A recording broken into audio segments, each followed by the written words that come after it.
Sir నాకు అవన్నీ వద్దు సార్.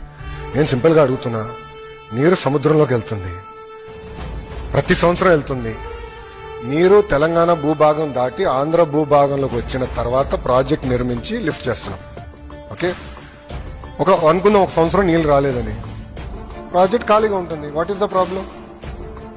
మిగులు జలాలు ఉన్నప్పుడే లిఫ్ట్ చేస్తాం కదా. మేము వెళ్ళి కాళేశ్వరం చిల్లు పెట్టాం కదరా స్వామి. ఏంటండి ఇది? అంటే కామన్, మీరు ఏమనుకోదు, ప్రాంతీయ విద్వేషాలు రెచ్చగొడతాం కాదండి ఇది. ఇప్పుడు ఆ రోజు నిజంగానే తెలంగాణను ఇబ్బంది పెట్టాలనుకున్నప్పుడు కాళేశ్వరం అడ్డు తిరిగి ఉండొచ్చు కదా, వెళ్ళి గొడవ చేసి ఉండొచ్చు కదా, కేంద్రంతో పోరాడి ఆపిచ్చి ఉండొచ్చు కదా. చేయలేదు కదా మేము ఇలాంటి పనులు. ఎందుకంటే అరే తెలుగు వాళ్ళు ఎక్కడున్నా హాయిగా ఉండాలి, కలిసికట్టుగా మనం పని చేయాలి.